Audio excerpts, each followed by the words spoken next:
You're watching Wonder Frame, one wondrous frame at a time. Somewhere in Italy in 1944, a soldier was carrying heavy artillery shells through a battlefield.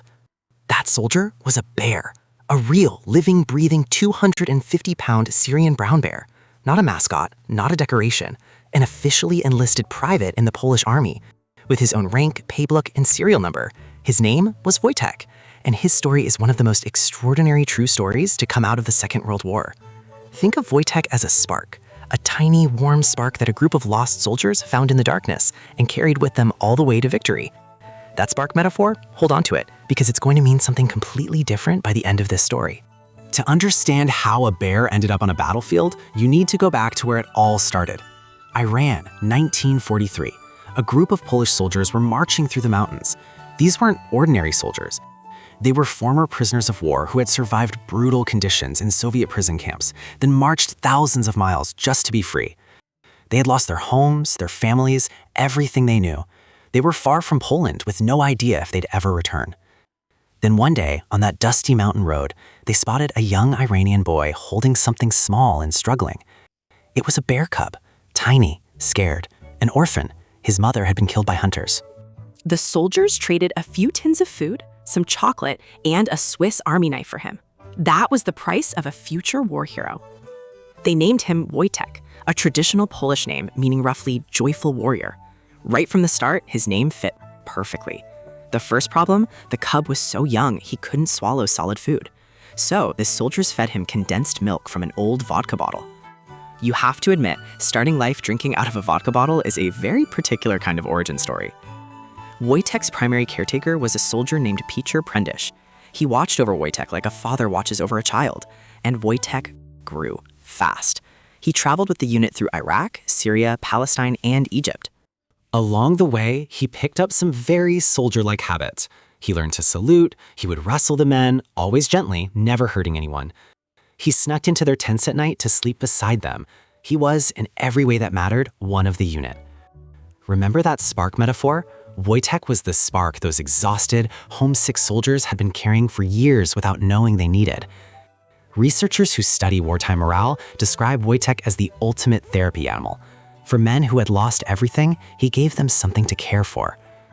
Author Aileen Orr, who spent years researching Wojtek's life, wrote that the bear and the soldiers were two sides of the same coin, both displaced, both orphaned, both looking for a family. Now, about those soldier habits, Wojtek also developed a liking for beer. He would drink it straight from the bottle. And cigarettes. Wojtek didn't just eat them, he liked them lit first. He'd take a puff, then swallow the whole thing. Wojtek was, by any measure, the most unconventional soldier in the entire Allied forces, and the war hadn't even started for him yet. Here's one to pause on. When Wojtek was stationed in Palestine, he once wandered into the camp bathhouse and found something unexpected. A spy.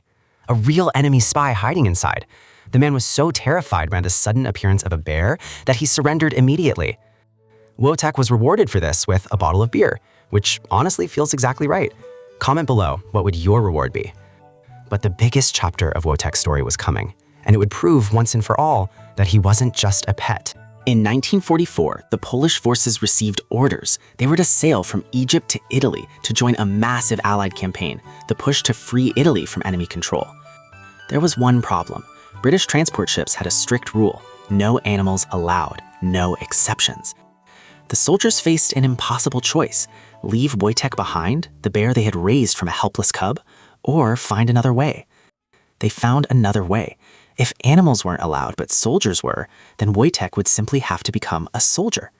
In a move that is either brilliant military thinking or the most creative use of paperwork in history, probably both, Wojtek was officially enlisted. Private Wojtek. Serial number, paybook. His pay? Extra food rations, which is actually a better deal than it sounds.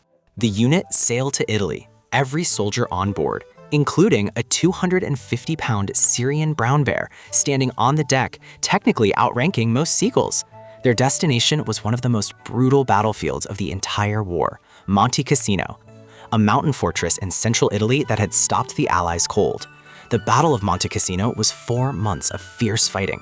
The Allies needed to break through to advance up Italy, and the Polish Corps was given the critical assault. Artillery, the big cannons that fire explosive shells, needed a constant supply of heavy ammunition. Those shells had to be carried by hand from the supply trucks to the guns. Each crate of artillery shells weighed up to 100 pounds. That's about the weight of a large dog, and they needed hundreds of them moved quickly. Wojtek watched the soldiers loading and carrying the crates. Then, without being asked, without being trained, he simply walked over and picked one up. He had spent 2 years mimicking the soldiers, wrestling them, saluting them, sleeping beside them. Now he was mimicking them in battle. For the entire battle, Wojtek carried artillery shells back and forth. The accounts say he never dropped a single one. Not one. Think about what that spark became here.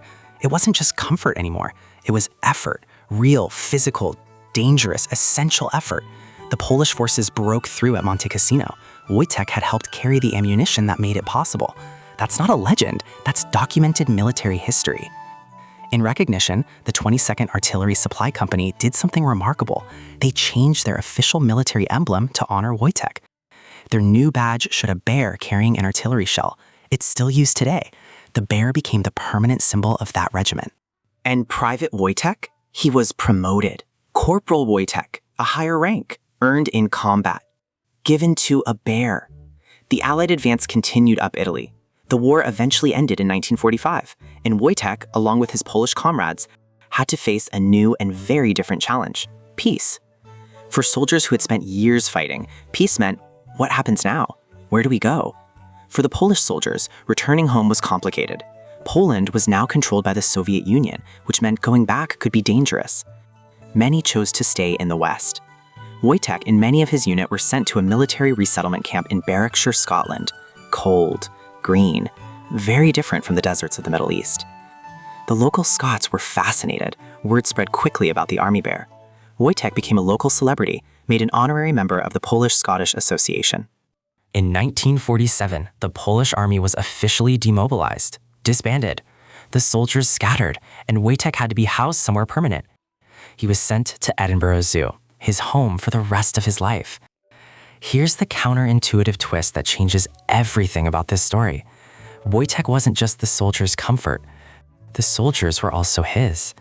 At the Edinburgh Zoo, Wojtek was popular and well cared for, but visitors noticed something. He would be dozing in his enclosure, then someone would speak Polish nearby. Just a conversation, just the sound of the language, and Wojtek would instantly perk up, alert, looking for the source. His former soldiers would sometimes visit and call to him. He would recognize them immediately and respond with what every account describes as pure joy. That spark, the one those soldiers had carried through Iran, Iraq, Syria, Palestine, Egypt, and Italy, it was burning in both directions the whole time. Wojtek lived until December 1963. He was 21 years old. For a brown bear, that's a full, long life. He died quietly in Edinburgh. Today, a bronze statue of Wojtek stands in Princes Street Gardens in Edinburgh, one of the most visited parks in the city. Thanks in large part to the efforts of author Aileen Orr and the Wojtek Memorial Trust, his story is preserved and celebrated to this day. Here's what Wojtek's story teaches that no textbook puts quite this way. Friendship doesn't follow rules. It doesn't check species. Those soldiers were lost, displaced, and carrying impossible weight. Then they found a tiny bear on a mountain road, and something changed. Wojtek also reflects us back to ourselves. Have you ever had a pet, or a friend, or a neighbor who made a hard time feel survivable? That's the same thing. Same mechanism, different scale. Kindness and connection don't care how big or complicated the world gets. Quick recap of the 3 things worth remembering. 1. Wojtek was officially enlisted as a private soldier, not as a joke, but to solve a real problem. 2. At the Battle of Monte Cassino, he carried artillery shells up to 100 pounds, reportedly without dropping a single one, and was promoted to corporal for it. 3. Wojtek's real role was never combat, it was connection. It was the warmth that kept a group of broken, displaced men human during one of history's darkest chapters. Back to where we started. In Italy in 1944, a soldier was carrying heavy artillery shells through a battlefield. And now you know the whole story. That soldier was a bear who had been adopted for a Swiss Army knife and some chocolate, and he carried more than shells. He carried hope. If you liked Wojtek's story, history has plenty more stranger-than-fiction moments. Go watch our video, Why a Pig Was Put on Trial for Murder and Found Guilty, next. Subscribe so you never miss the next one. History is wild. You've just barely scratched the surface.